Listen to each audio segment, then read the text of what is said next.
हम लोग चर्चा किए थे पिछले बार पथांतर और कलांतर, पाथ डिफरेंस और फेज डिफरेंस। ये जो है x, डेल्टा x, इसको हम लोग क्या कहते हैं?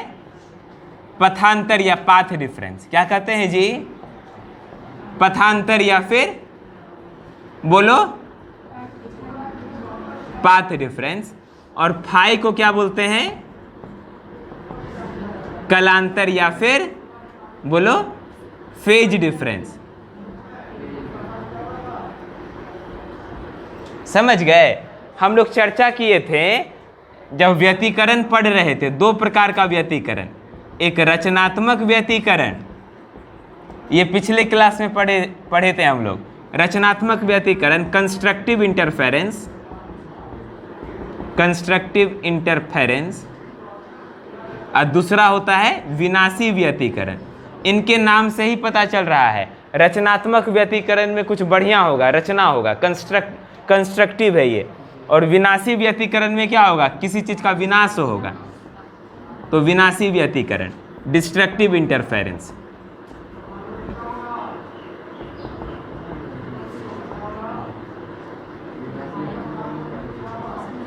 तो हम लोग देखे थे कंस्ट्रक्टिव इंटरफेरेंस में क्या होता है रचनात्मक व्यतिकरण में, यदि दो लाइट का बल्ब जलाएंगे तो एक जगह पे रोशनी और ज़्यादा बढ़ जाएगा। रचनात्मक का मतलब ये है कि यदि दो गो बल्ब जलाएंगे इधर से भी, तो किसी एक बिंदु पर क्या हो जाएगा? वहाँ रोशनी बहुत ज़्यादा बढ़ जाएगा, क्योंकि दो गो बल्ब जल रहा है। उसको बोलेंगे रचनात्मक व्यतिकरण, कंस्ट्रक्टिव इंटरफेरेंस। लेकिन यदि किसी दो बल्ब को जलाने पर किसी बिंदु पर क्या एकदम अंधेरा हो जाए, जल रहा है दो गो बल्ब, लेकिन फिर भी किसी बिंदु पर क्या हो गया? अंधेरा हो गया, इसका मतलब वहाँ विनाश हो गया, वो विनाशी व्यतिकरण हो गया, डिस्ट्रक्टिव इंटरफेरेंस हो गया, है ना। दो गो बल्ब जलाएं तब वो अंधेरा है, इसका मतलब क्या हो गया? विनाश हो गया कि नहीं हो गया? प्रकाश का विनाश हो गया, डिस्ट्रक्टिव इंटरफेरेंस हो गया। इंटरफेरेंस का मतलब होता है, व्यतिकरण का मतलब होता है तरंगों का एक जगह पे मिलना, है ना। व्यतिकरण का मतलब तरंगों का एक जगह पे मिलना, मतलब दो गो बल्ब जलाए हैं, वो दोनों बल्ब का रोशनी एक बिंदु पर आकर के मिलेगा, वो जो मिलना है उसी को हम लोग क्या कहते हैं? व्यतिकरण। समझ गए ना? दो बल्ब से जो प्रकाश आ रहा है, रोशनी आ रहा है, वो एक बिंदु पे आके मिला, उस मिलने को हम लोग क्या बोले? व्यतिकरण। यदि वहाँ पे रोशनी बढ़ गया, उस मिलने के कारण रोशनी बढ़ गया, वो हो गया रचनात्मक व्यतिकरण, कंस्ट्रक्टिव इंटरफेरेंस। और यदि वही मिलने के कारण क्या हो गया? रोशनी घट जाए और अंधेरा ही हो जाए, तो क्या हो गया? वो डिस्ट्रक्टिव इंटरफेरेंस, विनाशी व्यतिकरण। समझ गया ना? तो व्यतिकरण ऐसा नहीं कुछ हवा में बात सब है, वही है, बल्बे का बात है। क्या समझे? दो बल्ब जलाएं लेकिन रोशनी बढ़ गया तो हो गया रचनात्मक व्यतिकरण। दो बल्ब जलाएं और रोशनी घट गया तो क्या हो गया? विनाशी व्यतिकरण। बहुत आसान है समझना। अब इसके लिए शर्त है कि कब दो गो बल्ब जलाएंगे तो किसी बिंदु पर रोशनी बढ़ जाएगा, और कब दो गो बल्ब जलाएंगे तो रोशनी घट जाएगा, इसका शर्त है ना। क्योंकि हम लोग प्रायः क्या देखते हैं कि जब दो गो मरकरी जलाएंगे तो रोशनी बढ़िए जाता है, घटते हुए तो नहीं देखे हैं। लेकिन कभी कभी विशेष परिस्थिति में रोशनी घट भी सकता है, उसका शर्त हम लिखा दिए थे, फिर से बताते हैं। देखो, रचनात्मक व्यतिकरण के लिए पाथ का अंतर, पहले तो फाई क्या होना चाहिए? 2n पाई। यदि फाई 2n पाई हो गया तो क्या होगा? रचनात्मक व्यतिकरण होगा। ठीक है, कंस्ट्रक्टिव इंटरफेरेंस होगा। अब सवाल उठता है कि यदि ये फाई क्या है जी? सवाल उठता है कि ये फाई क्या है? इसके लिए हम बताए थे कलांतर तो है, लेकिन ये कलांतर क्या होता है? इसके लिए हम बताए थे हर वेव का इक्वेशन होता है, हर तरंग का क्या होता है? समीकरण। तरंग का समीकरण तुम लोगों को हम बताए थे, तरंग का समीकरण बताए थे। तरंग का समीकरण कैसे लिखते हैं?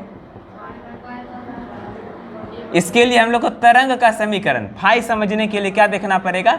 वेव इक्वेशन या तरंग का समीकरण। किसी भी तरंग का समीकरण होता है ए साइन ओमेगा टी, इसको ओमेगा पढ़ते हैं या डब्ल्यू भी बोल सकते हैं, ए साइन ओमेगा टी होता है। मान लो दो गो बल्ब है, ये दो गो बल्ब है जी, एगो बल्ब ई है, दूसरा बल्ब ई है।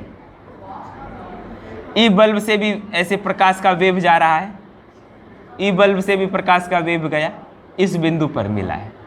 क्या समझे? ये जो वेव है इसका कुछ इक्वेशन होगा, इसको कह देते हैं, इसका इक्वेशन y1 है, y1 बराबर a1 साइन ओमेगा टी, और यहाँ से जो वेव निकला है इसका इक्वेशन कह देते हैं y2 बराबर a2 sine omega t plus phi. मतलब इन दोनों के समीकरण में जो है ये जो फाई का अंतर है इसी को हम लोग क्या बोलते हैं, कलांतर बोलते हैं। इसी को क्या बोलते हैं, कलांतर बोलते हैं, फेज डिफरेंस बोलते हैं, या फाई से सूचित करते हैं। समझ गए? तो यही यदि फाई का मान क्या हो जाए 2n पाई हो जाए तो फिर तब इन दोनों, ये दोनों वेव जो इस बिंदु पर मिल रहा है ये क्या हो जाएगा, यहाँ पे रचनात्मक व्यतिकरण हो जाएगा। ये दो वेवों का मिलना इसी को हम लोग क्या कहते हैं, व्यतिकरण, इसी को इंटरफेरेंस कहते हैं। और यदि यहाँ पर मिल करके रोशनी बढ़ जाए इसको बोलेंगे रचनात्मक व्यतिकरण। और रचनात्मक व्यतिकरण के लिए शर्त क्या हो गया, फाई बराबर क्या होना चाहिए, 2n पाई होना चाहिए। अब यहाँ पाई का मतलब समझते हैं, n क्या है, n कोई भी प्राकृत संख्या हो सकती है या कोई भी पूर्ण संख्या हो सकती है। n का मान 0, 1, 2, 3, 4 कुछ भी हो सकता है। और दूसरा डेल्टा x, अच्छा जी ये डेल्टा x मतलब क्या है, पथांतर या पाथ डिफरेंस। ये पाथ डिफरेंस क्या होता है, इसका मतलब ये है, देखो पाथ डिफरेंस, फेज डिफरेंस तो समझ गए, ये दोनों के समीकरण का जो अंतर है ये, लेकिन पाथ डिफरेंस क्या होता है, ये पथांतर क्या होता है, पथ का अंतर है। ये पथांतर मतलब पथ का अंतर। देखो ये वेव ऐसे जा रहा है तो इसका ये वाला पथ है कि नहीं, y1 वेव का ये पथ है और y2 वेव का ये पथ है। इन दोनों पथ का अंतर होगा। कैसे अंतर होगा, देखो तुमको देखने से लग रहा है कि ये दूरी थोड़ा कम है, ये दूरी कम है। मान लेते हैं ये दूरी है x1, यहाँ से ये बल्ब का और p का दूरी x1 है, और इस बल्ब का और p का दूरी क्या है, x2। तो दोनों के पथ में अंतर है कि नहीं, दोनों की इस दूरी में अंतर है। तो पथांतर का मतलब है यही दूरी का जो अंतर है जी, डेल्टा x बराबर, ये चला x2 दूरी, ई b2 वाला वेव जो है y2 कितना दूरी चला, x2, और ये कितना दूरी चला, x1। इन्हीं दोनों को घटा देंगे तो हमको पथांतर मिलेगा। इन्हीं दोनों को घटा देंगे तो क्या मिलेगा, पथांतर मिल जाएगा, पाथ डिफरेंस मिल जाएगा। और शर्त क्या है रचनात्मक व्यतिकरण के लिए, पथांतर बराबर होना चाहिए n लैम्डा। यही जो x2 माइनस x1 है ये किसके बराबर होना चाहिए, n लैम्डा के। यदि ऐसा हो गया तो क्या होगा, रचनात्मक व्यतिकरण होगा। कोई दिक्कत नहीं ना। यहाँ पे n तो वही है 0, 1, 2 कुछ भी हो सकता है, n का मान 0, 1, 2, 3 कुछ भी हो सकता है। और लैम्डा क्या है बाबू, तरंग दैर्ध्य है। हर तरंग का एक गुण होता है, तरंग दैर्ध्य या वेवलेंथ, ये हम बताए थे। यहाँ लैम्डा क्या है, तरंग दैर्ध्य या फिर वेवलेंथ।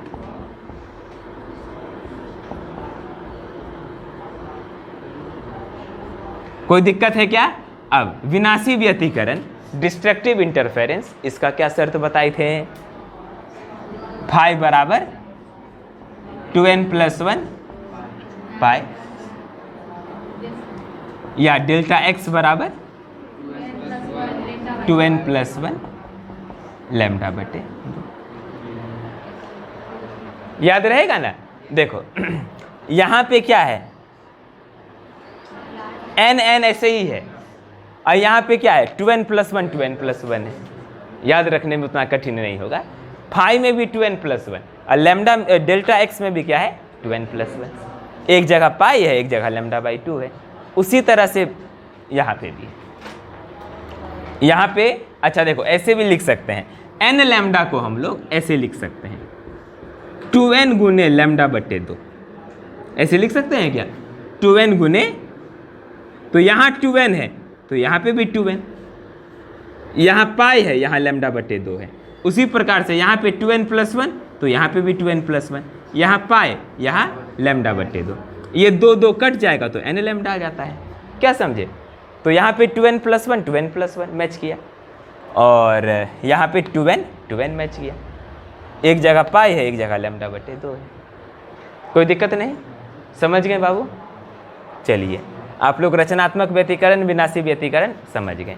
इन दोनों ही में एक चीज़ हम लोग और जानेंगे, रचनात्मक व्यतिकरण और विनाशी व्यतिकरण में एक चीज़ और जानेंगे। उसके पहले हम लोग जानते हैं कि ये पथांतर और कलांतर के बीच आपस में क्या संबंध होता है। एक फॉर्मूला लिख लेंगे, फाई बराबर, ये भी कई बार क्वेश्चन में ऑब्जेक्टिव में पूछ देता है, फाई बराबर होता है 2 pi by lambda into delta x. Phi बराबर 2 पाई बाई लैम्डा गुने डेल्टा एक्स। फाई का मतलब कलांतर, कलांतर बराबर क्या होता है 2 पाई बटे लैम्डा गुने पथांतर। Phase difference is equal to 2 pi by lambda गुने पाथ डिफरेंस। ये फॉर्मूला भी हम लोग याद रखेंगे, लिख लीजिए।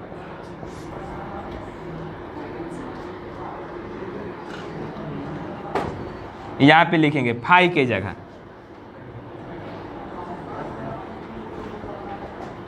कलांतर बराबर 2 पाई बाई लैम्डा गुने पथांतर।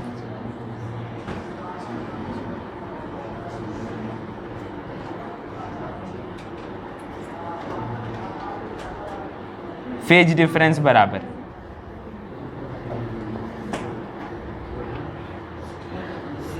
2 पाई बाय लैम्डा गुने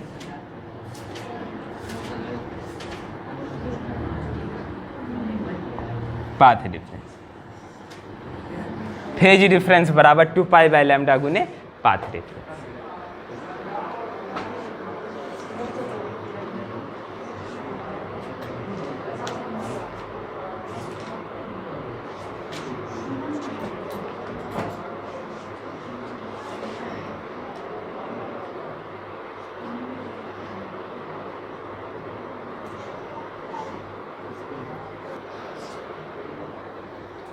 एक फॉर्मूला बताएं रचनात्मक व्यतिकरण के लिए, फाई बराबर 2n पाई और डेल्टा एक्स बराबर n लैम्डा।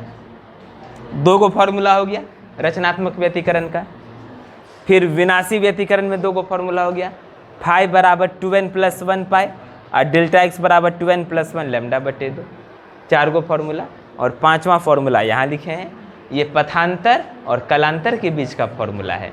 फेज डिफरेंस और पाथ डिफरेंस के बीच का फॉर्मूला है, फाई बराबर 2 पाई बाई लैम्डा गुने डेल्टा एक्स। ठीक है ना, ये पथांतर और कलांतर के बीच का फॉर्मूला है। क्या समझे? ऐ बाबू ध्यान दिया करो, आपस में मगन रहेगी। फाई बराबर 2 पाई बाई लैम्डा गुने डेल्टा एक्स, कोई दिक्कत नहीं। 5 गो फॉर्मूला यहाँ पे हुआ। हाँ, इसमें और चीज़ हम ये बताने वाले थे,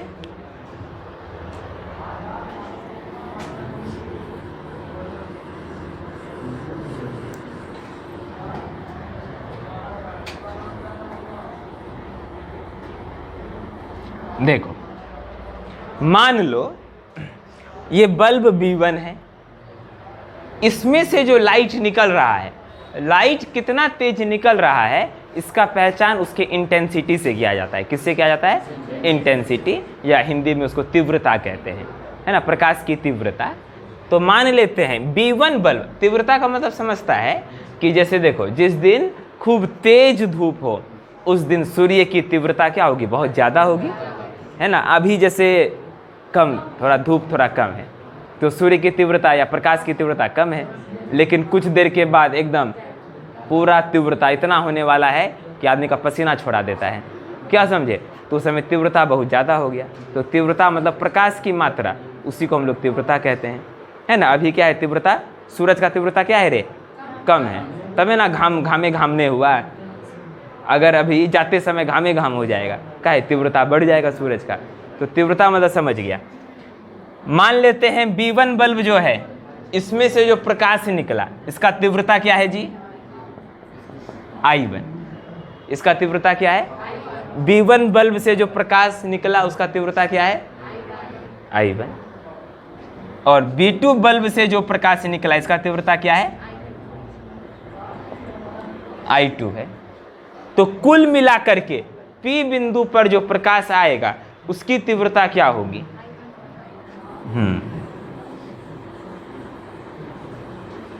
उतना इसीलिए बोले का है कि उतना ही मैथ पढ़ी है, जोड़ा घटाओ।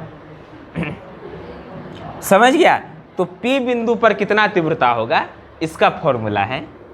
P बिंदु पर कितना तीव्रता होगा, है ना, यहां लिखते हैं, यदि स्रोत B1 की तीव्रता मतलब इंटेंसिटी I1, यदि स्रोत B1 की तीव्रता I1, अंग्रेजी में intensity of source 1 intensity of source V1 क्या है जी, I1, स्रोत V2 की तीव्रता क्या मान लिए, क्या माने, I2,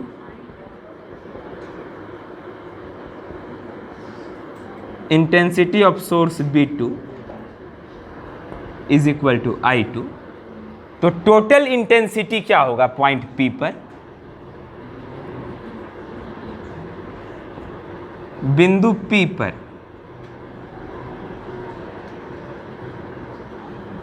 कुल तीव्रता, बिंदु P पर कुल तीव्रता, बिंदु P पर कुल तीव्रता,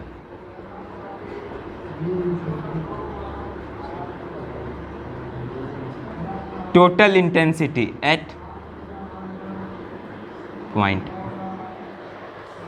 P पर टोटल इंटेंसिटी क्या होगा, इसका फॉर्मूला होता है, याद रखना भाइयों एवं बहनों, याद रखेंगे, I बराबर I1 plus I2 plus 2 root में I1 I2 cos फाई। इतना भयंकर जोड़ आज तक जीवन में नहीं पढ़ा होगा, ठीक है ना। I बराबर I1 plus I2 plus 2 root I1 I2 cos phi, समझ गया। तो यदि प्रकाश स्रोत V1 की तीव्रता I1 है, प्रकाश स्रोत V2 की तीव्रता I2 है, तो बिंदु P पर जो व्यतिकरण के कारण कुल तीव्रता होगी, टोटल इंटेंसिटी क्या होगा, I बराबर I1 जोड़ I2 जोड़ 2 में root I1 I2 cos phi, ये होगा।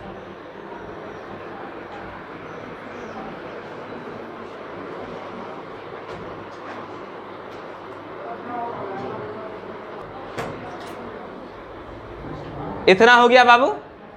तो रचनात्मक व्यतिकरण में, किसमें बोलो, रचनात्मक व्यतिकरण, कंस्ट्रक्टिव इंटरफेरेंस। इंटरफेरेंस का मतलब एक बिंदु पर प्रकाश तरंगों का मिलना, समझ गए। तो कंस्ट्रक्टिव इंटरफेरेंस रचनात्मक व्यतिकरण में फाई का मान क्या होता है, फाई का मान क्या होता है बोलो, 2n पाई। रचनात्मक व्यतिकरण में लिखे थे ऊपरे, फाई बराबर 2n पाई होता है। यहाँ n का मान तुम कुछ भी रखो, n का मान 0 रखो, 1 रखो, कुछ और रखो। तो अगर n का मान 0 रखेंगे तो फाई क्या हो जाएगा, 0, 2 गुना 0 0। या फाई का मान अगर n का मान 1 रखेंगे तो फाई कितना होगा, 2 पाई। इस तरह से चलता रहेगा। अब cos 0 का मान क्या होता है, यहाँ तो cos फाई ना है, cos 0 का मान क्या होता है, 1 रे भूसकोल सब। cos 0 का मान क्या होता है, 1 होता है, क्या समझे। cos 0 का मान क्या होता है, 1। तो यहाँ से I बराबर क्या हो जाएगा, I1 प्लस I2 प्लस 2 में रूट I1 I2। और cos फाई का मान कितना हो गया, 1। कोई दिक्कत नहीं, कोई दिक्कत नहीं ना रे, ये तो एक ही हो गया। अब यहाँ पे एक ठो बात है, इसको, इस चीज को हम लोग लिख सकते हैं, ये उसी को समझ में आएगा जो परम भूसकोल होगा, जो दिमाग का तेज होगा उसको समझ में नहीं आएगा। ई फॉर्मूला, यहाँ से ई फॉर्मूला कैसे आया, यहाँ से रूट I1 जो रूट I2 का होल स्क्वायर, जो परम भूसकोल होगा उसको समझ में आ जाएगा। किसको किसको समझ में आया, परम भूसकोल आज जो दिमाग का तेज होगा उसको समझ में नहीं आएगा। किसको किसको नहीं समझ में आया, वाह बहुत तेज सब है।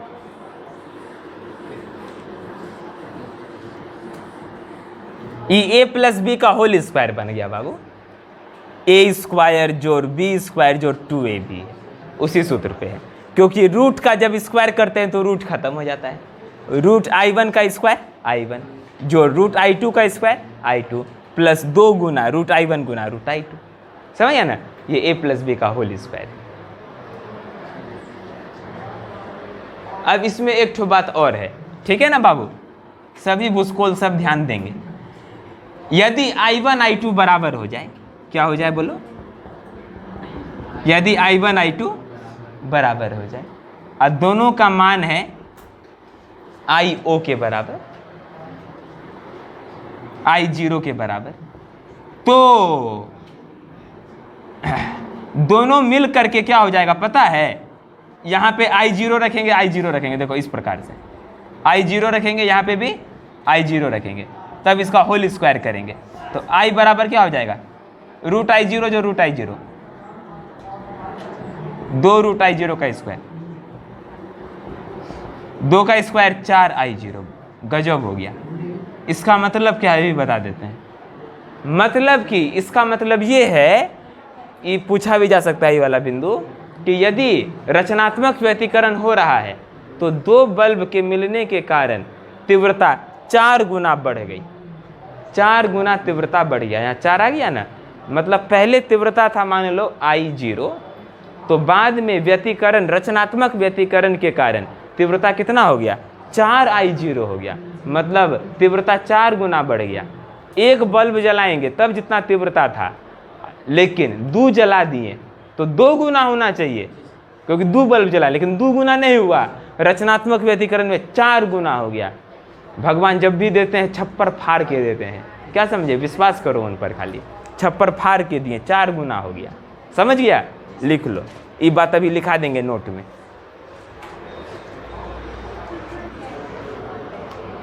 तुम लोग को छप्पर फाड़ के, इसका मतलब ये हुआ बाबू, इसका मतलब ये है कि यदि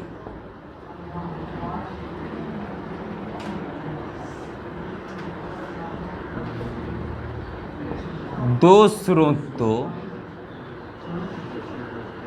में प्रत्येक की तीव्रता, 2 स्रोत है बाबू, स्रोत मतलब प्रकाश का स्रोत, यदि 2 स्रोतों में प्रत्येक की तीव्रता I0 है तो रचनात्मक व्यतिकरण में, कंस्ट्रक्टिव इंटरफेरेंस में तीव्रता 4 गुना बढ़ जाती है।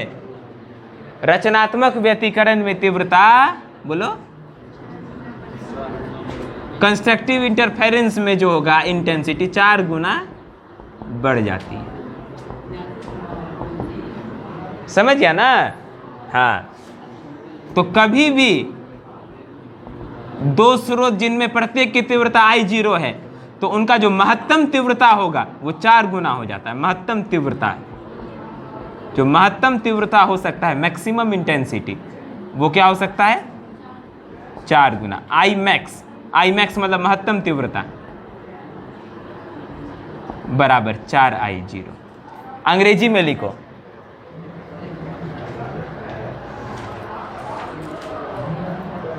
if two sources each having intensity I0, if 2 sources each having intensity I0 and if 2 sources each having intensity I0 interfere constructively,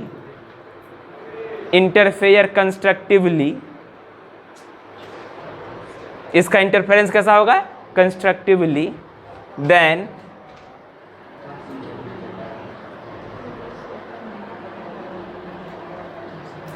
final intensity becomes 4 times, then final intensity becomes 4 times. तो final intensity क्या हो जाता है, 4 times हो जाता है, 4 गुना। और नीचे यहाँ लिख देंगे मैक्सिमम इंटेंसिटी,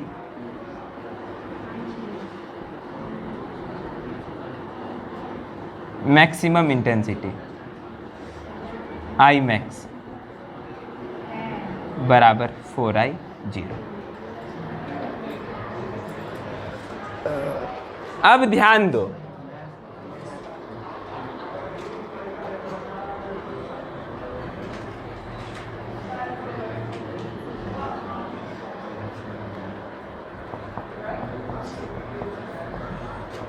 यदि विनाशी व्यतिकरण हो, क्या हो,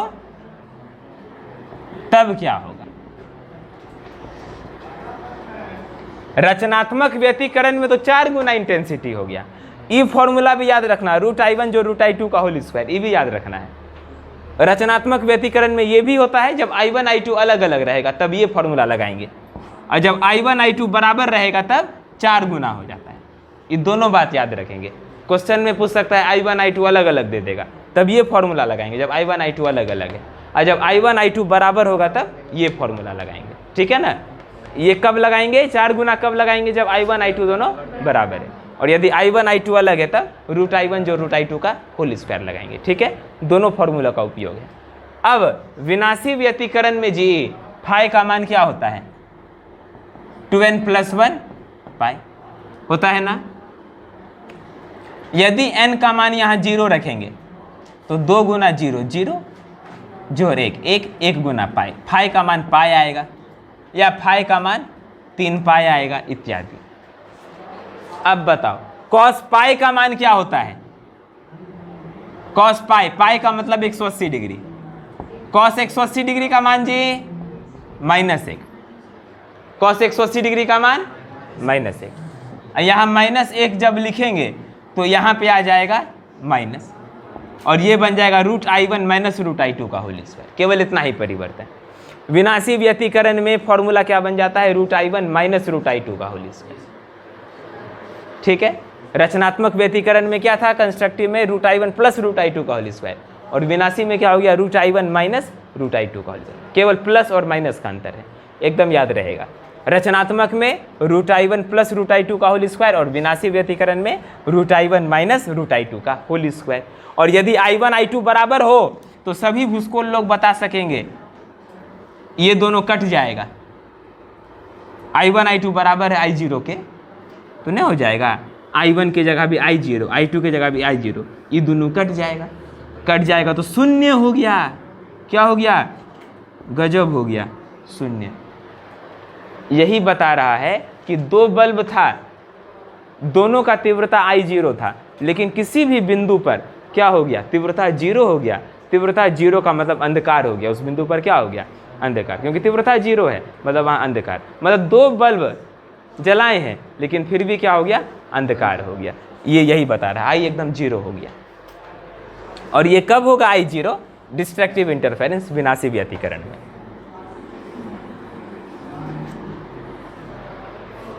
ठीक है, नोट में यहां लिख देंगे।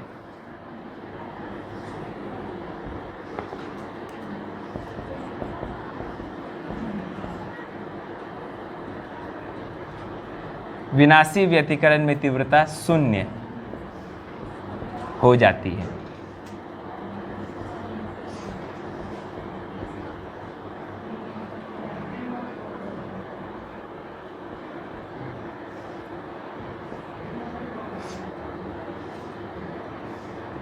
नोट लिख लो अपने से, जो लिखाए थे वही वाला, खाली कंस्ट्रक्टिव के जगह डिस्ट्रक्टिव लिख देना और 0 लिख देना। इंटेंसिटी 0 हो जाता है, मिनिमम इंटेंसिटी जो हो जाता है ये 0 हो जाता है।